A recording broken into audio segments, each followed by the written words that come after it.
Okay, today I'm going to show you how to navigate around the Seesaw app. Whether you're on a computer or an iPad using the app, you'll come to this page first where you can log in as either a teacher, a student, or a family member because this is a very parent-friendly app. My parents love to use this so they can see their child's work. I'm going to log in as a teacher just to show you how to create your own page. So this is my actual class page, but for this project and for confidentiality reasons, I'm going to create my own class. As you can see, I clicked over in this top left corner on the icon and I chose to create another class, and this will pop up. And I'm going to name this class the Wiki Project and click on my grade. And then I'm going to hit this grade check in the corner. This will pop up to ask you how you would like your students to sign in to Seesaw. You can either have them use a QR code, which is what I'm going to choose. That's what I personally like to use. Or the next option would be to have them use an email to sign in. Either one works fine, but I personally like the QR code. And then once you've chosen that, you hit this green check in the corner. And then this will give you the option to start adding students to your Seesaw class. So for this, I'm just going to make up a few names just to show you. And then as it tells you down here, you can always add more later. So for now, I'm just going to add these just to kind of show you. And then I'm going to click this green check once you've added all of your students' names. And it is processing and it will create your class. And then as you can see over here in this column, you can see the two names that I've added. This means that these students now have their own individual student journals within our class. I can click on any student's journal at any time. Obviously, Anna doesn't have any work in here at this point, but if she had uploaded any work, it would all pop up over here on this side. And then I can just click the back button and go back to my normal page.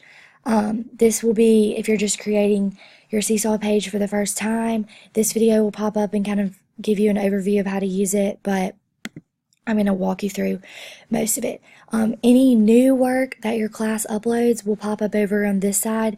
This is kind of your home page. It will show you any new work, any comments that people have made, any likes that maybe parents or other students in the class have clicked. So that will all pop up over there. Over here in the top right corner, if you click on this wrench, this is your settings. There's lots of cool things you can do under here. You can change your class name at any time, your grade level, you can manage your teachers, you can even get really creative and change your theme of your class or even your icon.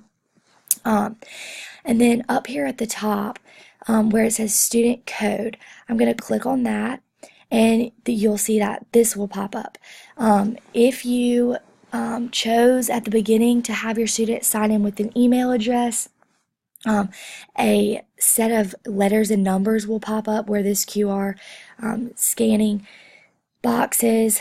I chose to have them sign in by the QR code, which is why this is here. But if you had an email, there would be a bunch of letters and numbers up here that they would type in an email.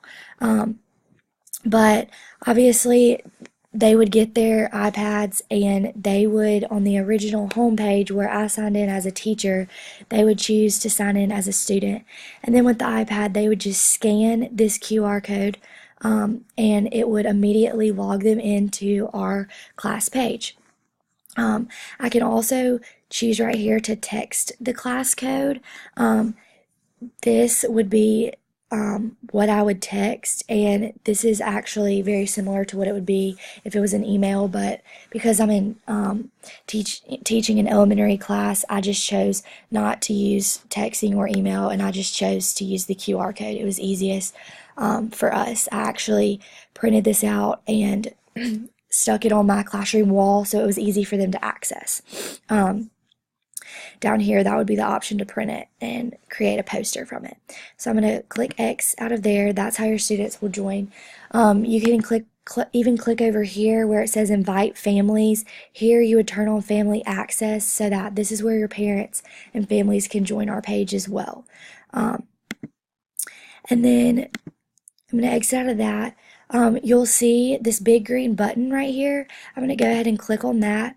It gives you these options. You can either share an activity with your students to collect their responses. I've used this sometimes if I was modeling a math problem. I might model it for them and share that with my students, and then they can respond to it with questions on something that they may need more help with or more explanation for. So that's always helpful.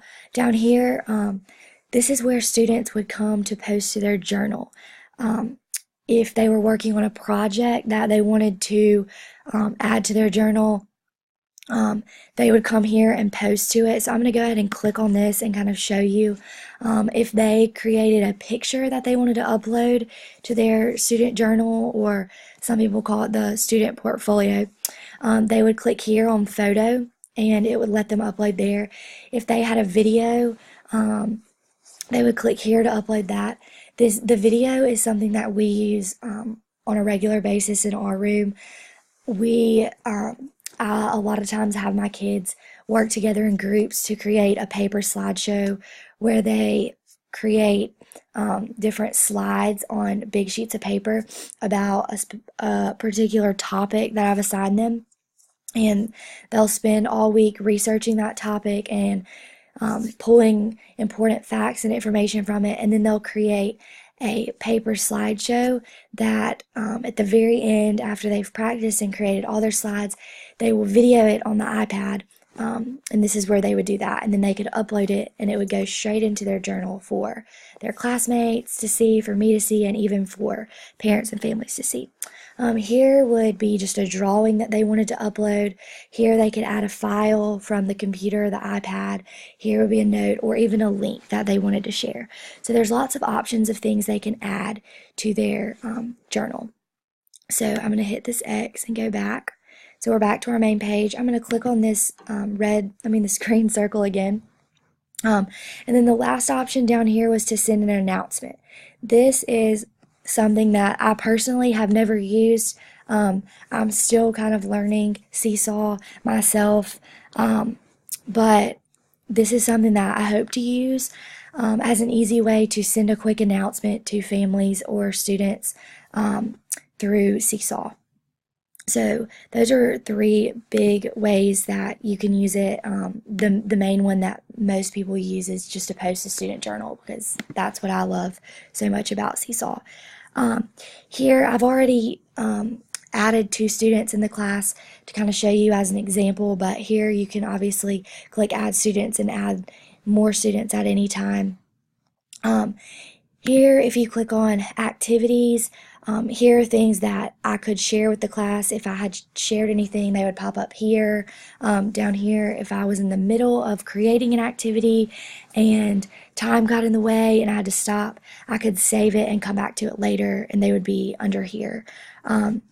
Right here would be inbox. This is where all of my announcements would be sent out.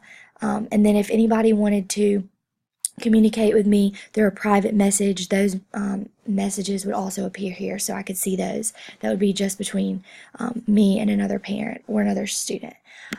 Skills over here, these are just progress. If you can set particular goals for students and even see throughout the year how their progress has grown. And then over here on a blog, this is just another cool thing. I've actually never used this before, but this is something that I'm hoping to use, where you can actually take their posts throughout the year and create an actual blog to share. But I have not used that yet. So that's pretty much the gist of Seesaw. Over here, the last thing I'm going to show you is I'm going to click on my icon over here again in the top left corner. As you can see right now, I have this is my original class that I have, and then down here this is the one I've created, but you can even choose to create another class, so you can have multiple classes. You don't just have to stick to your one class. And then if you click on this little circle over here, you can click on account settings and change any of your settings at any time. And then this is also where you will sign out of your Seesaw account at the end of using it. But that's the main parts of Seesaw, and I highly recommend using it. The kids in my class absolutely love it. The parents love being able to click on their child's journal over here and seeing all the work that they've done throughout the year, and anything that we're working on at that particular time. They love to see what's going on inside our room. So that's a little bit about Seesaw. I hope this video helps you navigate through and figure out all the cool things that Seesaw offers.